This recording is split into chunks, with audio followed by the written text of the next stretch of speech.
one. Hello, everybody. This is Lenny Murphy with Green Book Blog with another edition of our Transformation series of interviews. Today, catching up with Paul McDonald of Google Consumer Surveys. Good morning, Paul. Good morning. How you doing, Lenny? Good. Doing all right. Thank you for getting up so early. As we can see through your windows, it looks like it's barely dawn out there. So. Yep, sun's rising. The rain's coming down. But I was up early. My kids are up around 5 o'clock. So this is a normal morning for me. Well, actually, right there with you. I got up at 4, so not cool. not a pissing match, but yeah, both of us we got up early.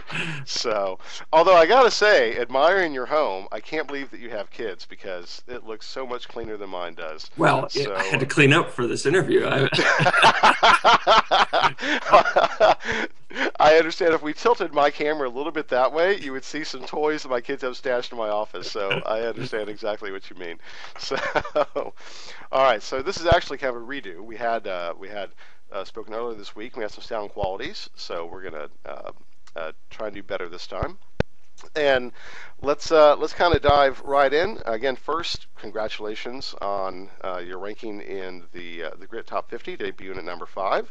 Obviously, you guys have been getting a lot of attention. What's your take on that? Yeah, it's really exciting. I mean, like I said earlier, we really started this project to do some innovative stuff in the market research space, and not only in market research, but helping publishers monetize their own content. And I think we've been recognized for both of those things, and that's really exciting to us and kind of keeps us motivated to keep going. Okay, very cool. Well, you guys continue to innovate and do cool things. So let's talk about that first. At the end of the year, you were rolling out into mobile, and how's the mobile rollout going, and what's the strategy for 2014? It's going amazingly well. We've had hundreds of thousands of people download and use our app actively. We've paid out over $1 million to users, and we haven't even really promoted it at this point. We're just trying to test out the panel that we've created to make sure that the data is accurate and valid in lots of different ways. And so I think you'll see a lot of promotion of that app and new capabilities come online fairly soon. For 2014, I think we have some really exciting goals, and there's really 4 goals. One is we want to become an international product. So right now we're in the US, UK, and Canada. Very soon, with our app, we'll be in Australia and a lot of other or some other English-speaking countries. And then we're going to do it in waves. So first will probably be Western Europe, the Asian countries, Japan, Korea, China, and then many of the Latin American countries and developing countries. And by the end of the year, we hope to be in 40 countries or 40 languages. And that's really the goal for many Google products at this stage, trying to get to the biggest markets so that we can spread the word about our product. The second goal that we have is to really scale our platform along. So right now we have an online interface for users to come in, create surveys, and serve them up on our publisher sites. But some of our bigger partners, and especially internal partners, are really interested in API capabilities and new types of question formats so that they can do more interesting types of research. So we're going to spend a lot of time doing that, making it possible to collect millions or hundreds of millions of responses from respondents, again, to create data sets that we can use to improve our products, and our external partners can do the same. Our third goal is to have a 1 billion person panel. Now, right now there's about 1 billion Android devices currently active in the market. We think we can get our app on every single one of them through the core libraries that are sent as part of the Android operating system.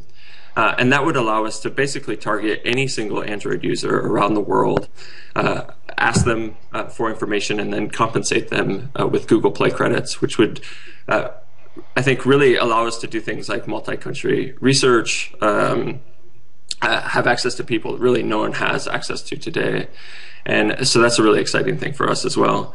And then finally, we're trying to spread the word internally at Google.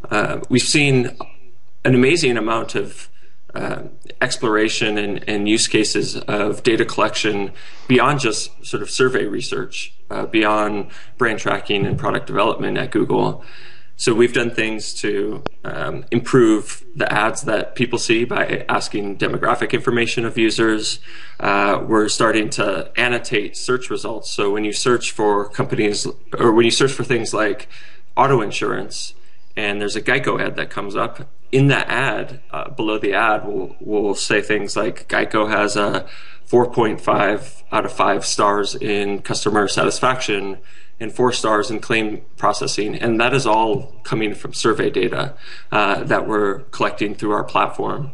And there's a whole bunch of other use cases in terms of improving machine translation, speech to text, a whole variety of use cases that we can't really go into because they're not launched yet. But there'll be some really interesting things coming out of Google as a result of collecting data through surveys, which is really a facility we didn't have before. That's very cool. Sorry, my phone's ringing. I should have unplugged it right before no the call problem. and forgot. It's always something, isn't it? So that is exciting stuff. Let's think about the use case you mentioned with Geico. Will you be able to switch that around where if somebody's been searching for Geico to be able to target a survey to them based upon their search patterns? Yeah, so there's definitely sensitivities around doing things like that because if you get survey questions based on the things that you're doing on Google, you may become less likely to do those things, and we definitely don't want to harm the search experience or any of the other product experiences that we have.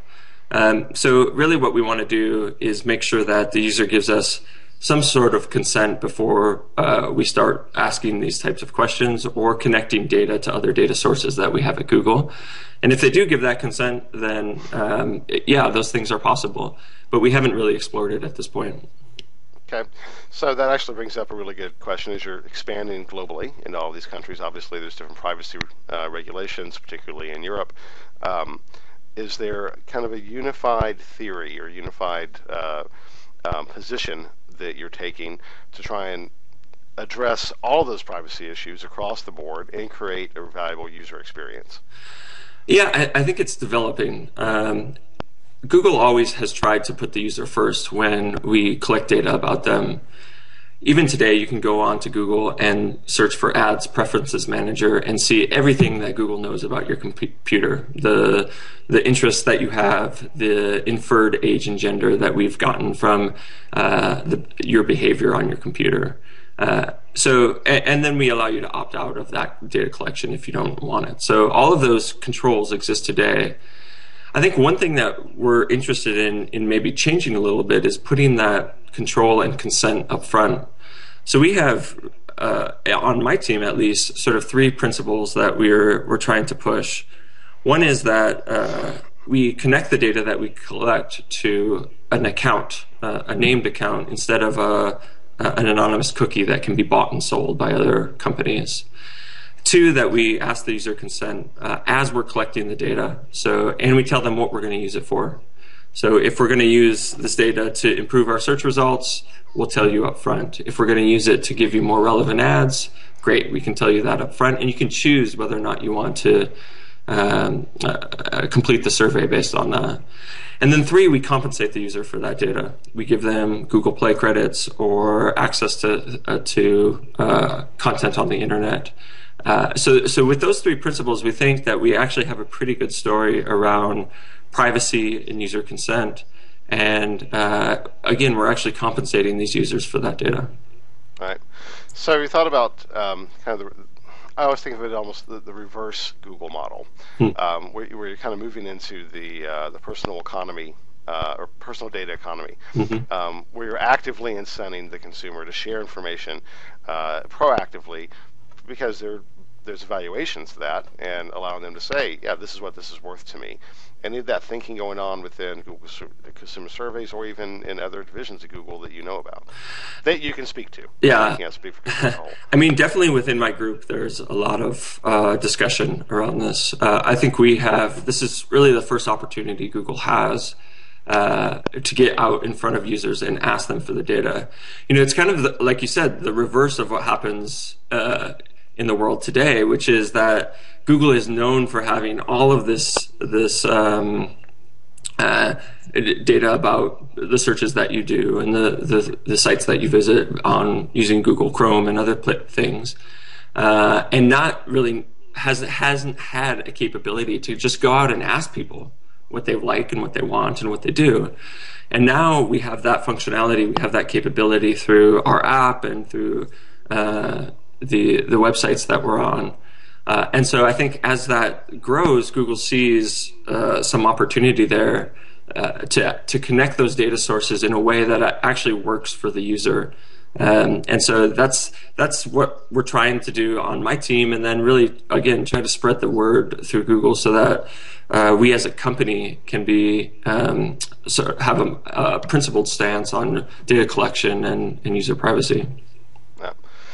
So obviously you guys theoretically have the ability to do virtually anything from a technology standpoint within the systems that you have. But I'm sure there's things that you're not particularly interested in going down that road, and it does seem like from a research standpoint, mobile ethnography or emotional measurement, some of those tools. Where are you thinking about that, or are there some other features you're looking at adding in, or have you set some barriers that no, we're not going to go there? Yeah. We don't want to touch those things. Yeah, I mean, we get a lot of requests for things like, oh, can you turn on the user's webcam and we can record their facial expressions and do face recognition and understand how their pupils are dilating when we show them things. And I think those things are a little too invasive for us. Again, like we have a limited time or limited interaction with the user on the web when we're trying to get them access to their content, and we want to do that as quickly as possible. And so putting more barriers in front of them is really not something that we're interested in. On the phone, it's a little different in that people have downloaded our app and are expecting these types of things on their phone. But still, I think it's really not the type of thing that we're interested in doing. I think there's a lot of great research in this space, and it doesn't actually help Google in the same sorts of ways as just really simple data collection through surveys. Okay. So I'm going to push on that just a little bit. Sure.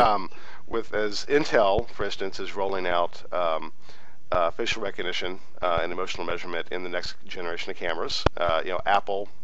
2 weeks ago, there was the discussion of them using, emotional measurement from an ad targeting perspective on iPhones.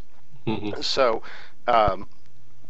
as technology becomes, as facial scanning, let's talk about that particularly, technology becomes more ubiquitous and embedded into devices, mm-hmm. do you think there will become an opportunity where you'll think, all right, this works, the consumers are getting used to it, it adds some value potentially, mm-hmm. and some of those pieces may be incorporated into the roadmap? I think someone at Google might be interested in it, but not me and not my team. Okay. And so, again, it's just something that I'm personally, I wouldn't appreciate as a consumer, and I think it's sort of crossing that line that I don't want to cross. And so I don't think as long as I'm working on this product, that's something that we're going to do. All right, privacy hawks, you heard it here first. Paul says no, by God, we're not going to do that. Very cool.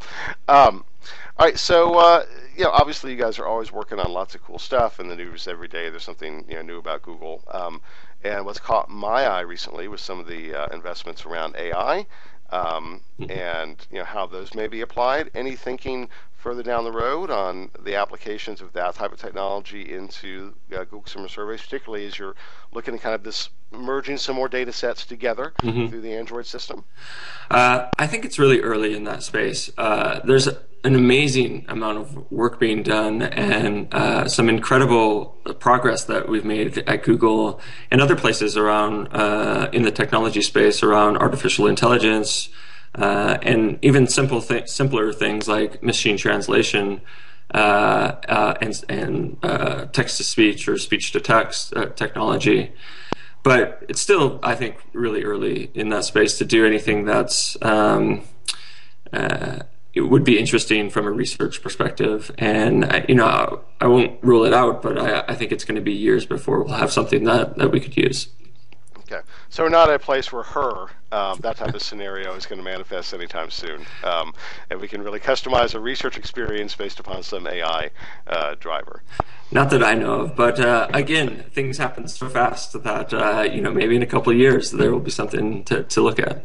You about the way things have played out for you in terms of the types of businesses that have this has resonated with, and the adoption and anything along those lines.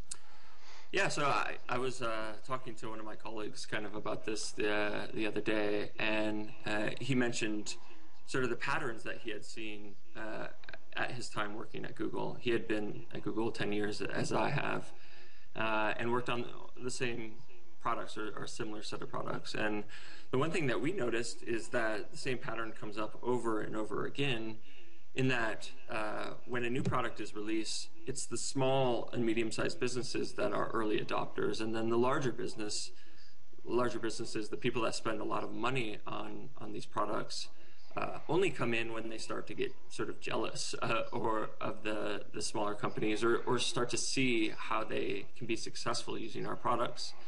And so with AdWords, it sort of started the same way. At first, all we had were the dressmaker in Nevada running ads, or the lobsterman in Maine running ads, and no agencies or big-time businesses running ads on Google. And as they started to see the value that these smaller companies were getting, they wanted to jump in and actually run ads as well. Same thing goes on YouTube. At first, all we had were cat videos running on YouTube for a long time. And now there's some really premium content running on YouTube, from live sports videos to long-form content, music videos from almost every artist. And that's really, I think, an interesting story, because we see the same thing reflected in Google consumer surveys. At first, it was the small and medium-sized businesses, the people who didn't have access to market research before, starting to run surveys, get value from that, and they've become bigger companies now and are spending more money with us. And now some of the larger companies, the large CPG firms, the people who spend a lot of money on research in the United States, at least, are coming to us and asking us for ways that they can figure out how to use our technology.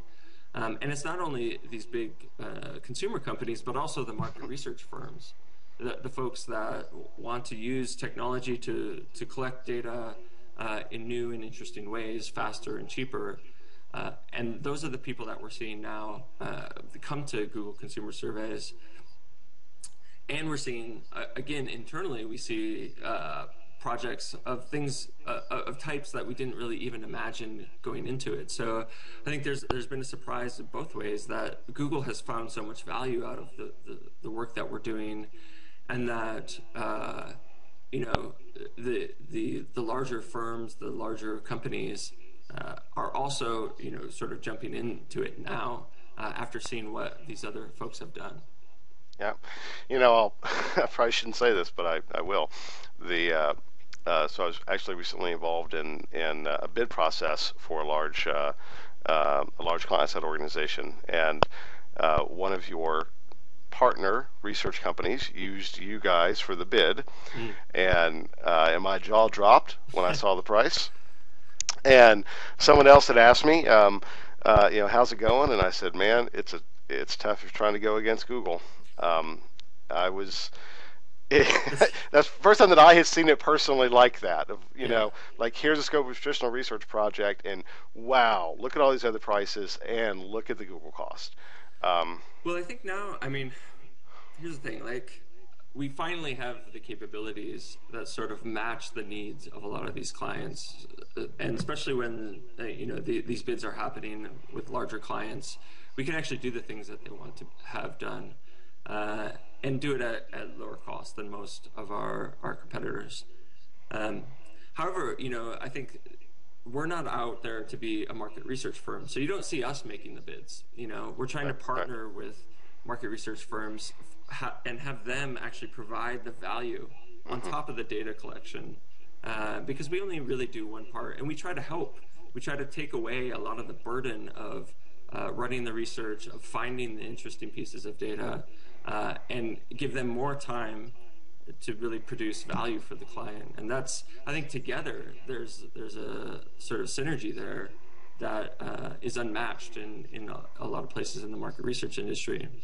And there are lots of competitors in this space, and all of them do things differently and in many cases better than we do. But I think you're right, like for specific use cases, and now we can do a lot more of those, we're going to be faster and more affordable, and provide sort of better services for the market, our partner market research firms, to provide more value for users and clients. Yeah, yeah. I've seen it firsthand from that side. Excuse me. Gosh. So we're coming up on the time that we wanted to set, but I have kind of two more questions I want to get to. Sure. You had gotten a lot of pushback when you first entered the market. A lot of companies, the sample is crap. There's no way it can be representative, and la la la.